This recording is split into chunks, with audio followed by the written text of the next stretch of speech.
Hello,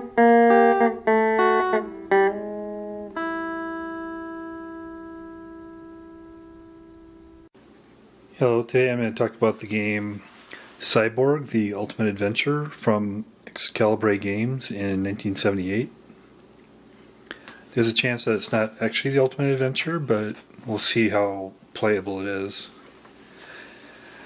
So back in the late 70s, early 80s, people would go to their local hobby store, which often held the latest games and also comic books and D&D stuff, that sort of thing. So this is kind of something I would expect to see back in those kind of comic store hobby game stores. Definitely a product of the time. It's kind of 70s comic book kind of stuff. So and actually it comes in like an 8.5 by 11 like comic book size. So the outside is just like a sleeve, and on the back is actually a comic to kind of give you the story. The atomic wars were over. Some survived and evolved. Some survived hideously mutated. The land was ruled by the old king, but now he is dead. Princess Gloriana must go to the holy city for her coronation. Danger lurks, radiation zones, mutants, and the evil sister of the dead queen, Maluto, wishing herself to be queen. The king's guard, Amazons from afar, and the powerful cyborgs will escort the princess. Several paths lead to the holy city. Each carries unknown dangers. So kind of a fantasy with a sci-fi backdrop, I guess. Inside, there's a combat results table and kind of a player aid. So depending on what attack or defender you have, you get different possible outcomes. Results key. All of the battles done on a 1d6, which the 1d6 isn't included since it's like a sleeve kind of game. And then during the course of the turns, various forces come on, and this shows when gargoyles and mutants and necromancers and Amiato come on. These are the bad guys. The princess, the good forces, villagers, imperial guards, Amazons, cyborgs, guardians, princess, boats and airships. So quite a variety of different sort of fantasy and sci-fi forces, I guess. It amazingly has a 4-page rule book, and a lot of that is just some illustrations. So I'm a little bit concerned that maybe the lack of rules will make it very difficult to play, and maybe there will be house rules involved, but I'll give it the benefit of the doubt and we'll see how it goes. So a little more. Cyborg, the Ultimate Adventure is a 2-player fantasy game. One side represents the forces of the princess and the holy city. The other side is represented by the forces Amiato and her necromancers. A little more of the theme there. For a sleeve game, it's got a lot of counters actually, and they're not. Obviously, the art is very limited. They're 1/2 inch by 1/2 inch, but they're not just like. Sometimes these sleeve games get kind of thin counters. These are normal sized thickness counters. Obviously, their lettering is just impossibly small. It's interesting they went such a small font. Although in those days there weren't fonts. It was like just a font to choose from, I suppose. 210 counters. Here's unique counters. And other than the identifier of them, they only have one number on them, and that's the movement factor. They don't have a combat factor on them because the combat results tables are unique for each combination of attacker and defender. So there's one Amilacho, a couple different necromancers that can use spells. Mutants, gargoyles, these are the bad guys. For the forces of good, there's boats, airships, guardians, imperial guards, Amazons, cyborgs, hence the name, Princess Gloriana, and villagers. And of course there's also a turn marker, and there's also wound markers that apply to cyborgs. And also it talks about a radiation marker to indicate if radiation zones are affected or dangerous or not. I had a complete set with uncut, so I guess it didn't, that must have been just misprint that didn't have, so if there's plenty of counters, I'll just use one of the other counters to indicate the radiation zones. For a sleeve game with only 4 pages of rules, I'm actually quite pleasantly surprised at the map. It's pretty big. It's 22 inches by like 27. It's a thickish paper. It's got 3 different kinds of colors on it, but a lot of detail and names of villages and different terrain. So hopefully that'll add some good flavor to the game. The terrain effects are shown here, and the terrain, with a couple exceptions, only affects movement, not combat. And the exception for combat are no attacks are allowed if the defender is on a radiation zone. These are radiation zones in the Holy City, which is over here, or on the water, or in the air, but away from coastal hex. On a coastal water hex, a unit may be attacked by a land unit. And I'm curious how the radiation zone is going to work specifically, because we'll see how that goes. If there's house rules required, I'll show house rules that could maybe help out if there's some subtleties here. So in the terrain effects, marsh cause 4 movement factors. Clear, 1 movement factor. Mountains, 3 movement factors. Forests, 2 movement factors. Farms, here, 2 movement factors. Lakes, no land movement allowed. Boats may move 1 movement factor per hex. Airships may fly over water at 1 movement factor per hex. Radiation zones. Except upon moving into radiation hex, exception 1 movement factor for mutants only. Roads.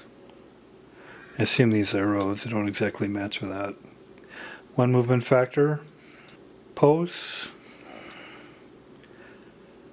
1 movement factor. Bridges.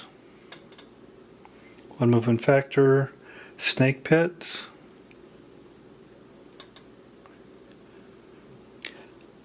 Step upon entry and roll for survival. Caribe River. Step upon entry and roll for survival. Emoliere.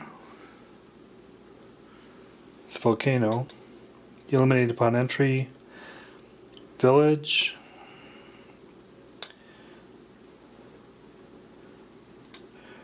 One movement factor. City. 2 movement factors. Temple. 1 movement factor. That's the components, and we'll get into rules. Getting into rules here. Cyborg, the Ultimate Adventure. It is a 2-player fantasy game. One side is represented by the forces of the princess and the Holy City. The other side is represented by the forces of Ameliasho and her necromancers. Each turn, the sequence of play is followed. 1. All new units called from the order of appearance chart are placed on the map board before either player moves. 2. The forces of the princess move first, then engage in combat if any. 3. The forces of Ameliasho move and engage in combat if any. 4. Both sides may cast spells or magic before the actual combat rolls are made. 5. Through turn 6, the time or turn marker is used for keeping track of newly appearing units. After turn 6, there is no need to keep track of what turn it is because the game has no time limit. And then stacking it talks about the the touch roll like in chess. Like once you place a unit and move your hand, you can't move it. And then also some pieces have special movement capability, but generally it's by the movement cost over terrain. Stacking, except for at start pairing units, is always 1 unit per hex. The princess, balloons, which are also airships, and boats stack free. However, the basic units have only a type of movement factor printed on them. No combat factors used in the game. The combat rules. Combat becomes possible when you move adjacent to an enemy piece. No odds exist. Only 1 die roll is made per attack. You simply move a unit next to the opponent's unit you wish to attack. Look at the attack column for your unit and roll 6-sided die once. The results table will give you the total result of the attack. Only 1 unit may attack 1 other unit per turn. Example of this is a mutant attacks in Amazon. The attacking mutant player rolls the die once. A d6 is rolled. You go across the mutant's column left to right. Each vertical column listed as AMA for Amazon, abbreviated meaning Amazon. A roll of a d6 on a is AE, or attacker eliminated. Thus, in this example, the mutant ran into bad luck as you moved, and the attack is over. No zone of control exists in the game except for the terrain. After combat, advance is possible if the defender exited the position by retreat or elimination of some kind. You may never move more than 1 hex on the advance after combat, and only into the vacated hex. All attacks are optional, but when stated must be made. Spells and magic must be done before regular combat because they eliminate a piece you're about to attack. No unit may attack the princess, but if she is stacked alone, you may capture her by moving into the hex she occupies with 1 of your units. The princess can attack, however. Retreats in fatal terrain. The winning player always determines the route of retreating piece. The exception mutants are always retreated by the player commanding mutants. No unit may move onto or through another unit in order to retreat. This piece surrounded by on all sides, if called retreat, would instead be eliminated. The only exception to this is the princess. No unit may be forced to retreat onto fatal terrain. Only if no other route is possible may units be forced to retreat into the following. Units forced to retreat onto the piranha-infested Caribe River are instead eliminated. Units forced to retreat onto the snake pits of Lochnar are eliminated. Any unit forced to retreat into Amaliare is eliminated. Units forced to retreat into a radiation zone are eliminated, even if moving through the zone is not considered fatal. Mutants are not eliminated when forced into a radiation zone. Units that move into the Caribe River, the snake pits, or radiation zone are eliminated on a roll of 1 or 2 in movement phase. In combat, by retreat, they are eliminated. Radiation zones may only be rolled for 1 time during the game. If a 1 or 2 is rolled, they are fatal to all units moving onto them, and a R marker is placed on the zone for the remainder of the game. There's not R markers, so instead I'll just use marker with the red side up to indicate it's fatal, and then down to say that it's not a big deal. Radiation zones thus can be fatal all the time or only when retreated onto. The first piece to move into a radiation zone triggers the roll. Units need not roll again for radiation zones once the roll is made. All units can be eliminated by fatal terrain except for mutants versus radiation zones. How to win? The forces of Princess Gloriana win by safely escorting the princess to the palace of the Holy City. The forces of Amaliasho win by capturing the princess and sacrificing her into the volcano of Imolare. By doing so, Amaliasho will gain the impregnable magic powers and dominate even the Guardians. There is no time limit to the game. Should Amaliasho be eliminated, the best result her side can gain is a draw by sacrificing the princess.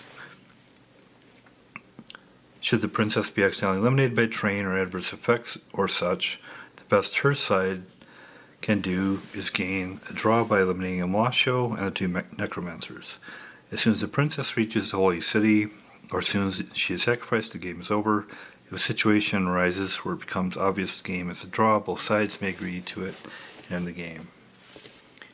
And then the units, there's special units, villagers. I mean, the art here is interesting. I mean, some of it is a little bit crazy. Looks kind of like a Monty Python thing or something here for the Imperial Guards. Villagers, basic, simple, hardy folk who survived the era of nuclear wars and now till the soil near their small villages. They're not poisoned by radiation. No major cities survived the atomic wars, so these villages represent the main concentration of humans on the planet.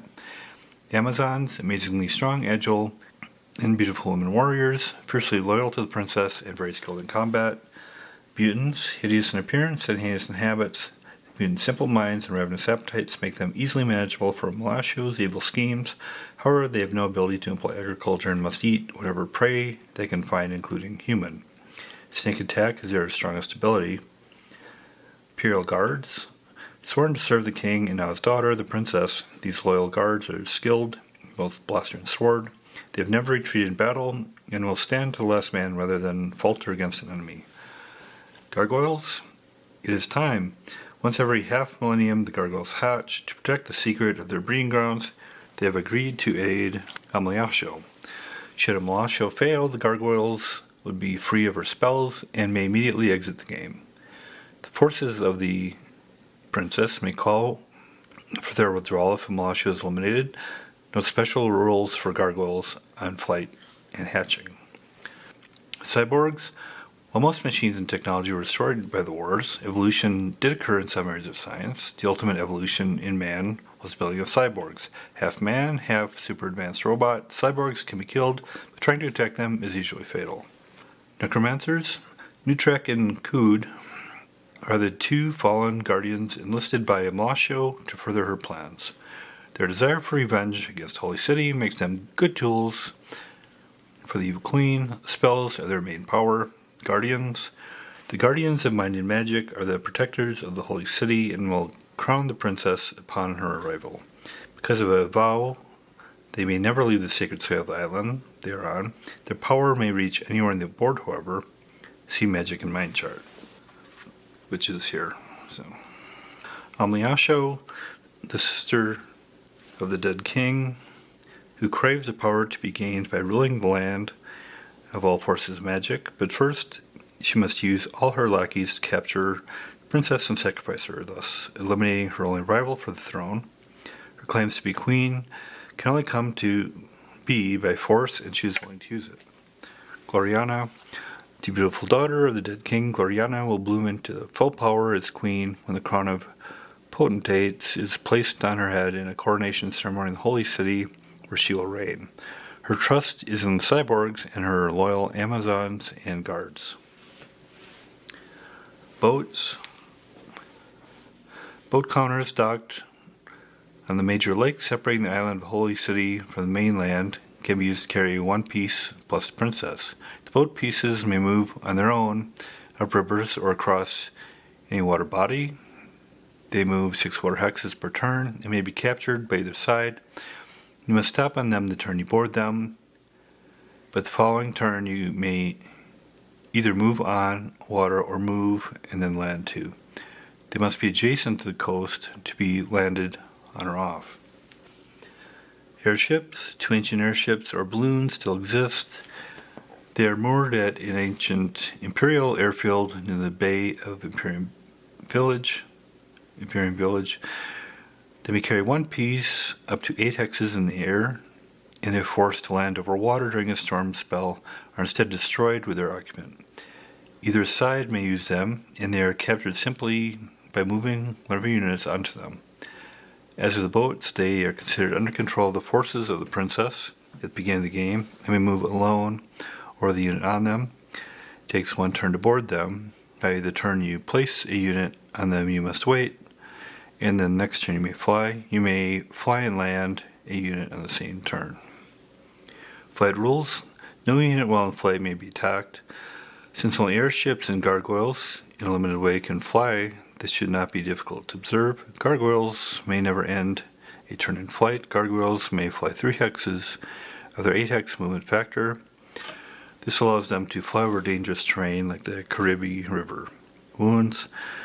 Most units in combat are either eliminated and thus removed from the board or retreated. Cyborgs, however, are very difficult to kill and thus sustain wounds more readily since they are part machine. All cyborgs can be wounded up to twice before being eliminated. The cyborg captain can be eliminated only after 3 wounds. Use the wound markers when a first wound is inflicted, or up to 2 when the captain is wounded. Spells. Roll against 1 target hex unit. The 2 necromancers, Cude and Neutroc, may cast spells against the forces of Princess Gloriana, but only one may cast a spell each turn, and then no more than 13 hexes away. When a spell is announced, roll once on the following chart before the combat. Spell chart. There is wind, storms, volcanic eruptions, flying units must land immediately. You eliminate if over water or other fatal terrain.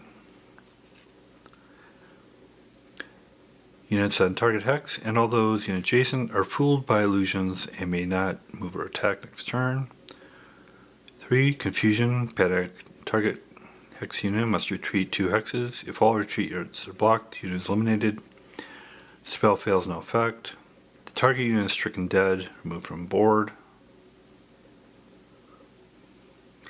Unit controlled by next movement phase is movement necromancer, invert unit. So it doesn't say it, but it looks like you roll here, otherwise it wouldn't have the no effect one.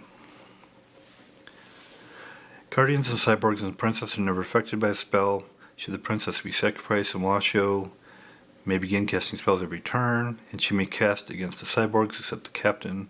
Walasho's spells may range the board. And then the magic and mind chart.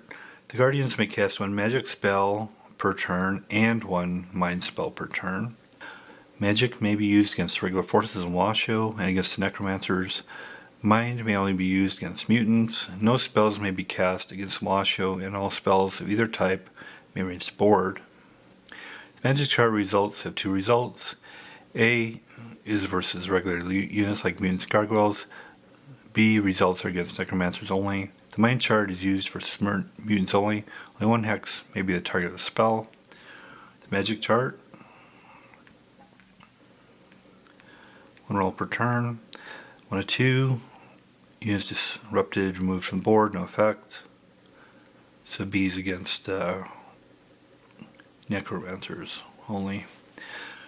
3 to 4. Spell loss, no effect. B, necromancer neutralized, may not cast spell next turn.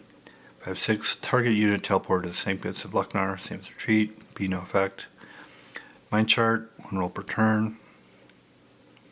Terror, defending target is retreated by guardian player 4 hexes. Unit may be forced into fatal terrain.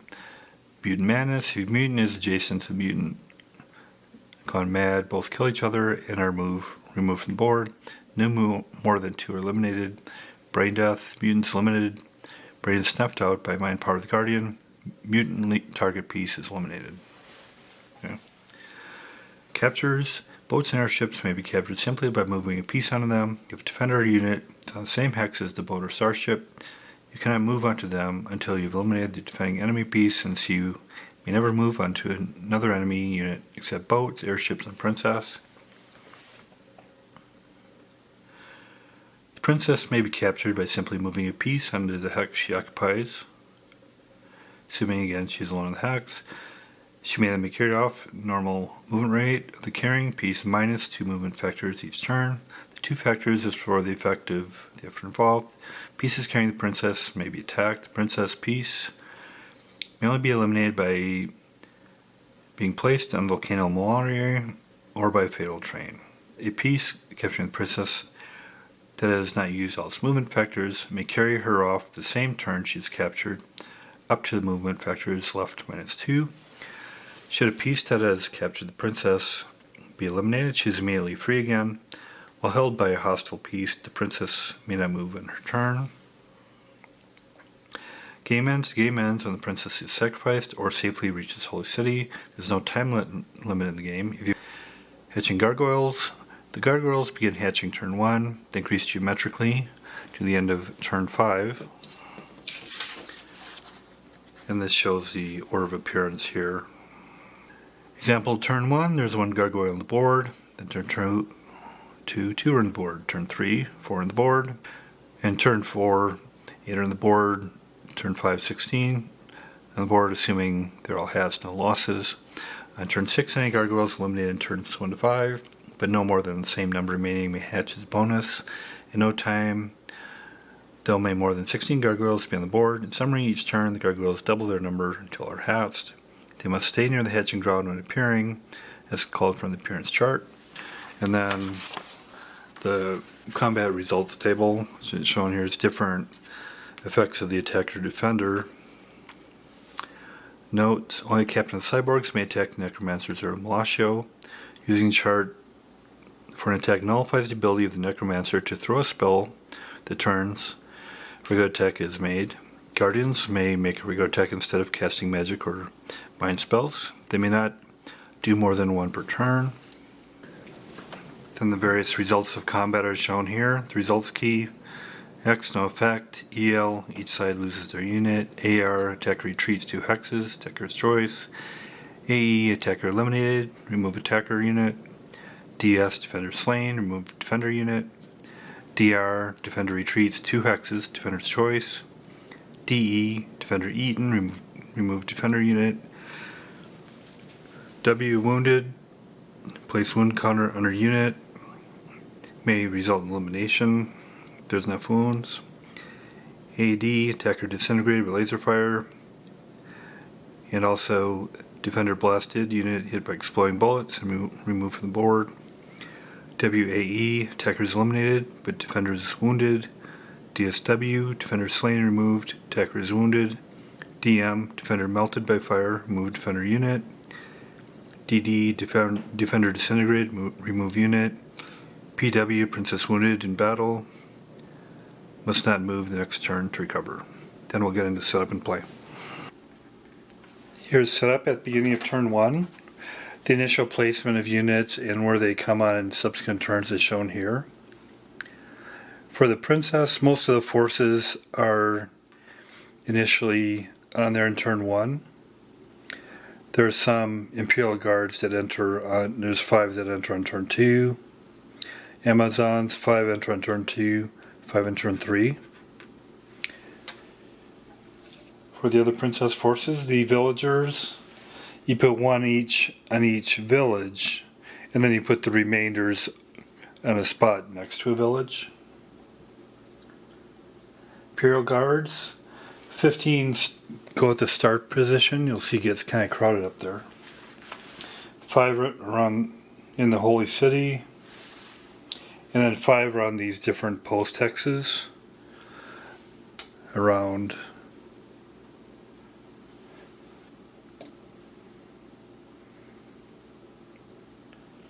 On turn 2, 5 more will enter on the Holy City or the Causeway Bridge in the Holy City's order.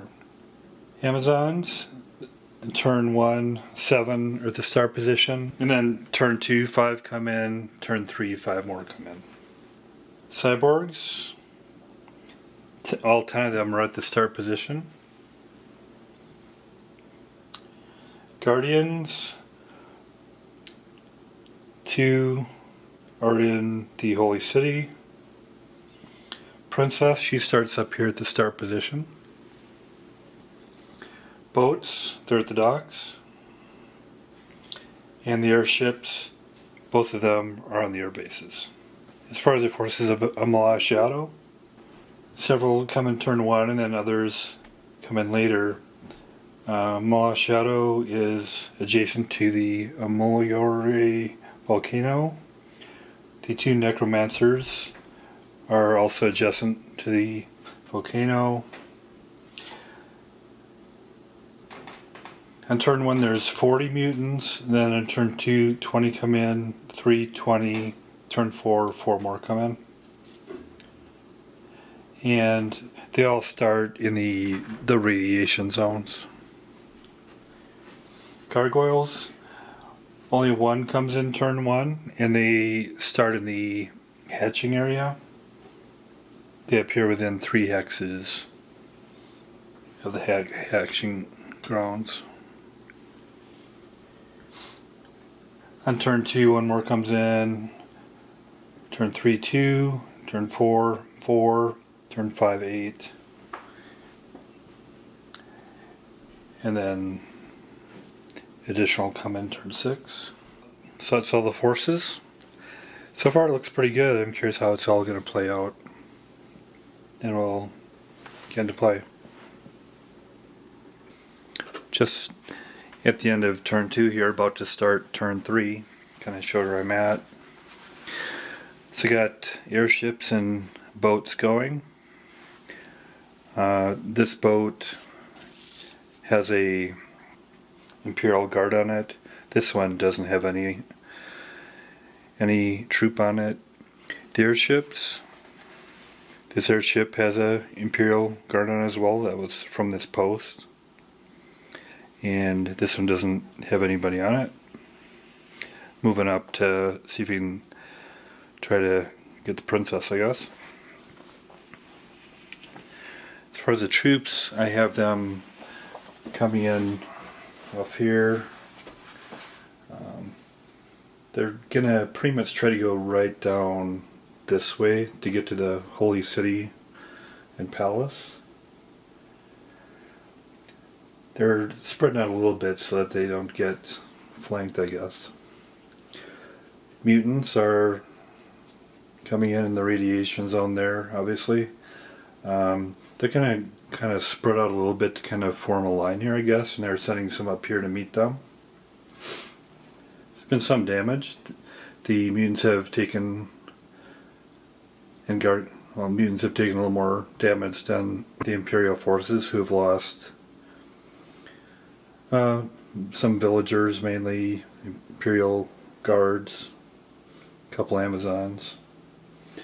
So I basically have the princess kind of in the middle here, and then I have cyborgs right around her, and then kind of Imperial guards in the front, and then Amazons around them also.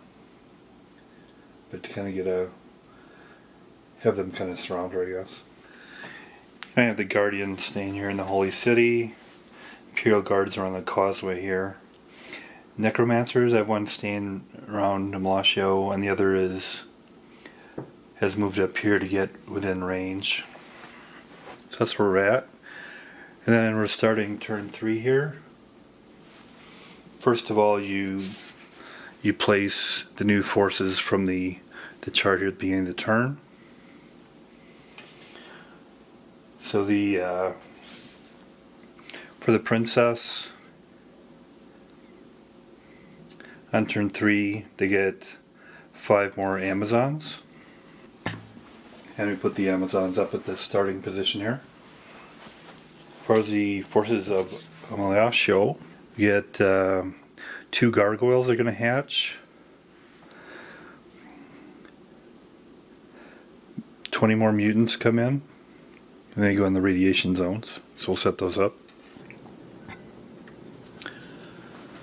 So on the mutants in the radiation zones, 20 of them, set 5 up here, 5 in here, 5 in here, 3 down here, and 2 up here to kind of maintain the flanks, I guess. As far as gargoyles, there's 2 hatching in the hatching grounds right there. And then the next step is the forces of the princess move, first engage in combat, and then the forces of Nemlatio move and engage in combat. And then both sides can cast spells or magic before the actual combat rolls are made, so after movement, before combat, they do their spells. Got the boat here with the Imperial Guard. I'm going to be moving that. Both these boats can be moving up to that river, and they're going to be moving up the river. So this one will go under the bridge. Movement is 6. 1, 2, 3, 4, 5, 6. 1, 2, 3, 4. Okay. Airships. This one's carrying Imperial Guards, and they're moving up towards the princess. To see what options they have there. Movement of 8. 1, 2.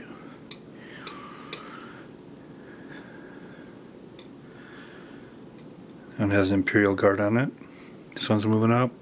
And they can't be attacked while they're in there. 1, 2, 3, 4, 5.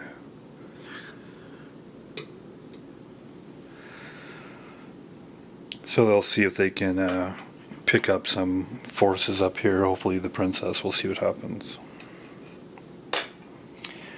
Other forces, I'm going to kind of keep the villagers by their village. I guess that'll help prevent a little bit.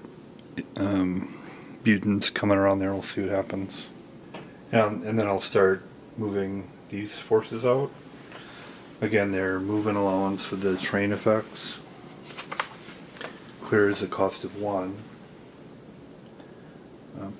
Actually, first of all, I move these Imperial forces up. The movement cost is 1 on roads as well. They're going to kind of come at them from this side. 1, 2, 3, 4. 6.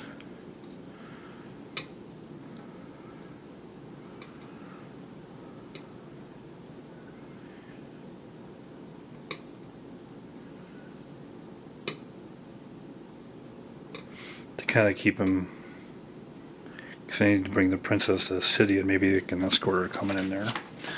So that's them. And then up here, got a cyborg here. I'll keep moving him on down. He'll go down here. So it's a cyborg. 1, 2, 3, 4, 5, 6. So he's going to be able to battle him. Forest is 2 movement factors.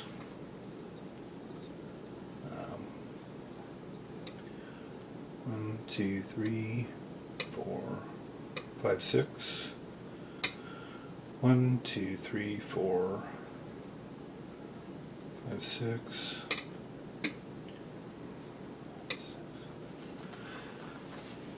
Here's some Amazons. They have a movement factor of 7.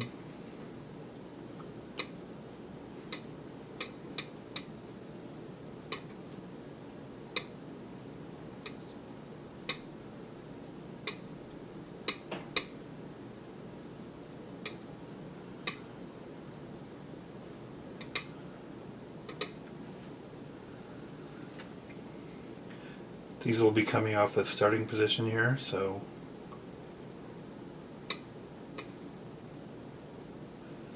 and once they get into the board, they can't stack at all. So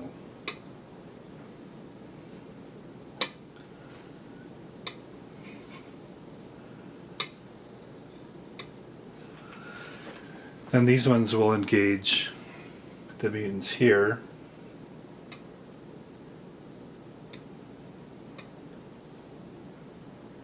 When they first enter there, though, they just entered a radiation zone, so they're going to see if that is a dangerous radiation zone or not. So if a 1 or 2 is rolled, that radiation zone is fatal. 1, it is fatal. To indicate it's fatal, there's not radiation markers, even though they say so in the rules. So instead, I'll just use these wound markers, which actually will work out well, because they're kind of the color of nuclear radiation signs anyway, and they say wound. So, and since it's fatal, this Amazon is eliminated. So the rest will kind of go around the edges of that.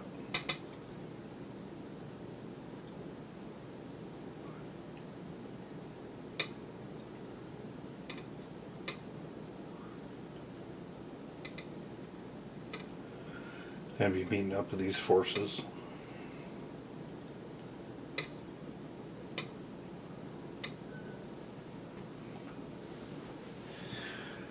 And these forces are going to kind of keep moving on this way.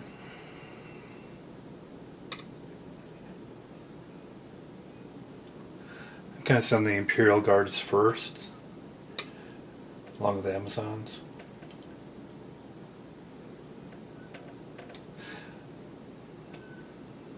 Here's a Cyborg.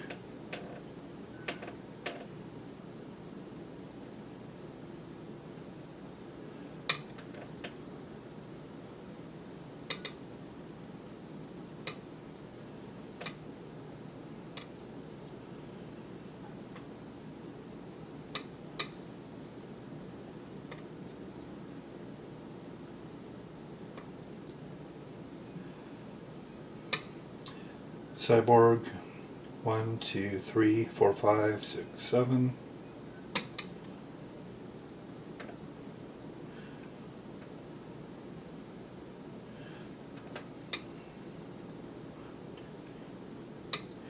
And then I'll have the princess going here. Surrounded by cyborgs.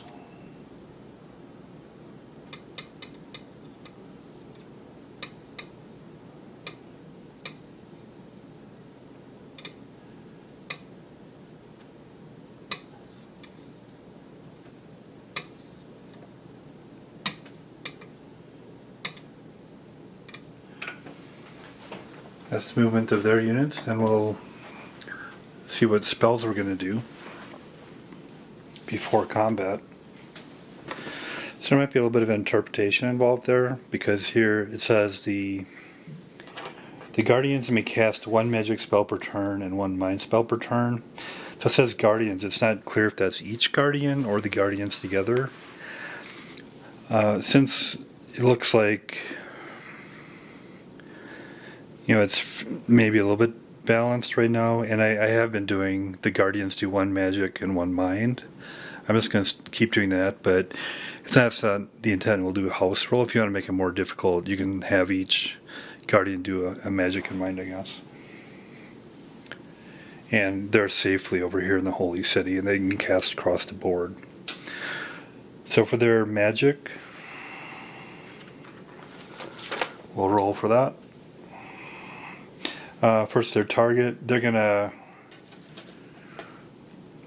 on the magic, they can do that against necromancers, but they can do the mind only against mutants. So, and if against necromancers, that's the B result instead of the A. So they're going to do that against the necromancer. They'll do that against Kekud. 1. Has no effect, unfortunately. And then the mind spell, they'll do that against this mutant right here. 3. That's a good one. Mutant Madness. If a mutant is adjacent to a mutant gone mad, both kill each other and are removed from the board. No more than 2 are eliminated. So they get 2 for the price of 1 there. So that's a good job. Move that mutant, as well as that mutant. And then combat. The only combat that's happening is over here, so we'll kind of zoom in on that area. Combat is pretty quick. Go to combat results table. First of all, we'll do this cyborg against the mutant. Consult the chart here of cyborgs versus mutants. 2.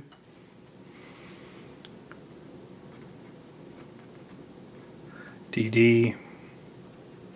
Defender disintegrated, remove unit. So you're successful. There hasn't been any damage to cyborgs yet. And again, if there is damage, they're the one unit that can take more than 1 hit. To indicate damage, you first put a wound on them, and then the second one, unless they're the captain, gets destroyed. But there's no damage on cyborgs yet. Then we go up here, and we have Imperial Guard versus mutants. And there, it's DB, DR, or DL. There's no DB here. I'm assuming when it's D followed by something, it means the defender is usually eliminated by different ways. So I'm assuming the DB is being eliminated in some manner, maybe defender blasted or something. So we'll see. 5. So 5 to 6 is eliminated. Each side loses their unit. So they're both lost there. Move them both.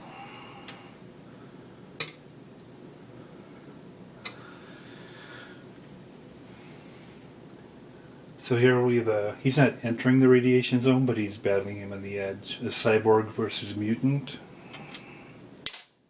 1.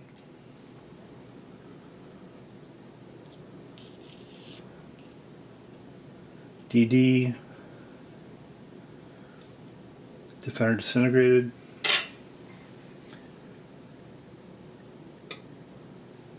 And then we have a couple Imperial Guards here that can go against that mutant. 6. Eliminated. Each side loses their unit. Take those off.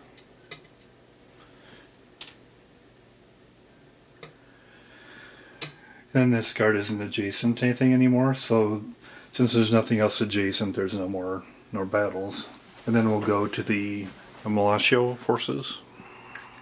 So for their forces, Amalashio is going to stay where she is. Kukud's going to start moving up, I think. He can move 6. Because they have to be within a range of 13 hexes away, so he should probably start getting closer to forces here.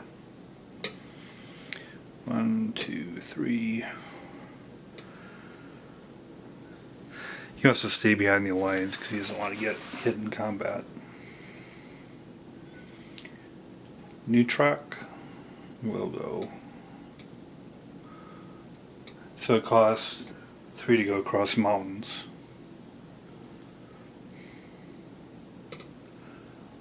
One, two, three, 4, 5, 6, and then 1 across clear. So that's those. Then I'll move gargoyles. They can kind of fly. They can fly 3 spots. 3. They can use 3 movement vectors for flying. So he's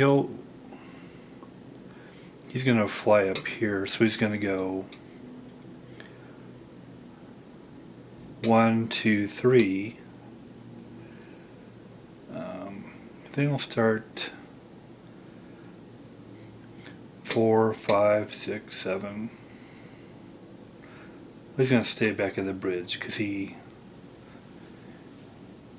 won't quite get in combat range yet. The other gargoyle is here. There's no air combat, so we can't attack him. He's going to go down here and see what damage he can do here. 1, 2, 3, 4, 5, 6, 7, 8. Because he flew over that part there. The ones out of the hatch crowns, they'll start getting down in here then. It's 2 of them. 1, 2, 3, 4, 5, 6, 7.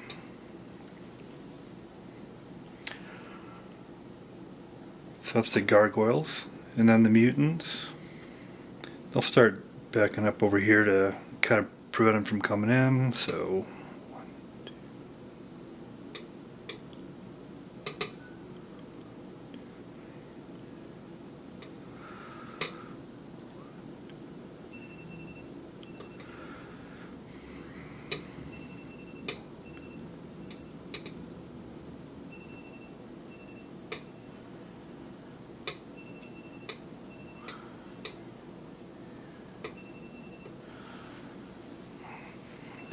and they'll go up here. They're going to try to eat this villager here. So you'll go up and meet the Imperial Guard. They want to protect New Truck.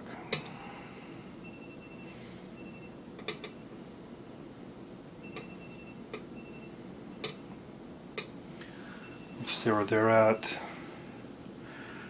I'll kind of stay where they're at to protect Himalaya.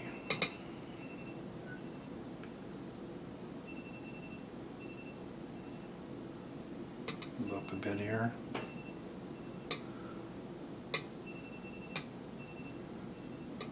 I think that villager will be not in a good state.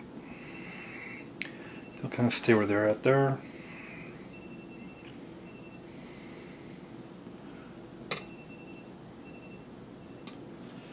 So I'm going to move back to meet these Imperial Guards here.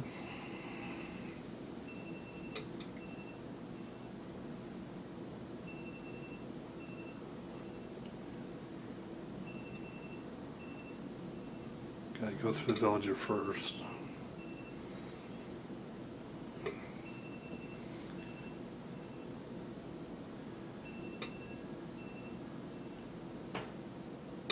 Okay.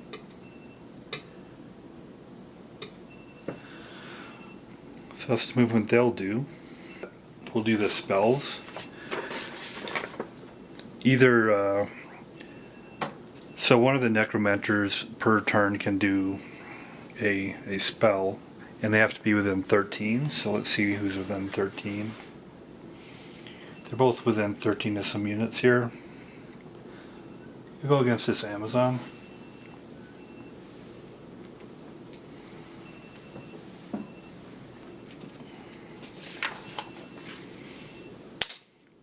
Three. Confusion, panic. Target hex unit must retreat 2 hexes. If all retreat routes are blocked, unit is eliminated. It can retreat, so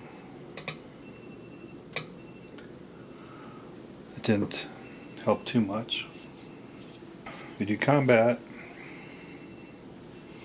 So down here we have a mutant against the Imperial Guard.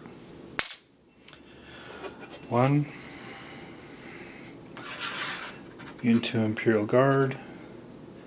Eliminated. Each side loses their unit.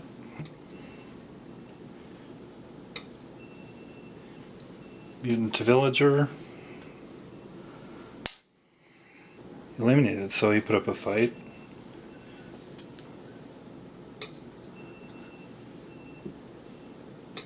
Both went down. Other options are there if the either eliminated, defender is slain, or defender retreats. No more next to each other there. Then we'll go up here. Several mutants against a villager. 5. Defender retreats. It's the defender's choice, so actually that worked out well because he can retreat to his. He was surrounded almost by mutants, and now he can retreat to a spot where there's no mutants, so it's. Or almost no mutants. He'll go here. So he got away from all those attacks, which actually worked to his benefit, surprisingly. And then the mutant up here now can choose either to go against the villager or the Imperial Guard. Obviously, I'll go against the Imperial Guard. 1.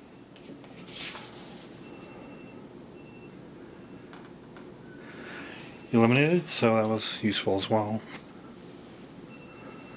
So hopefully that gives you a little bit of the sense of the play of it. That was Cyborg from Excalibre Games, 1978. Actually, I was pleasantly surprised. I was going into it thinking that there might not be much to it because there's only 4 pages of rules. And as I say, the cover doesn't age well. That's actually a term that I don't think existed in 1978, but it didn't age well. But the game itself, I found it enjoyable. There's some things where house rules may be useful. Like I know the defender can stay in radiation zones and not get attacked. But then if you do that, then you also don't advance to your victory conditions. So that'd be like a stalemate. But you could house rule out that Gloriana stays there, for instance. But I like the map. There's a lot of different choices to make, a lot of strategy to think about, and I actually like how they do the combat results table where it's like this matrix where each one has a different advantage over other types. I think that's an interesting way to capture it. Combat's there's a lot of dice rolling, but it's only 1 dice per combat. I think you might find a game that you might enjoy. I'll give it a 5 out of 10. Thanks a lot. Bye.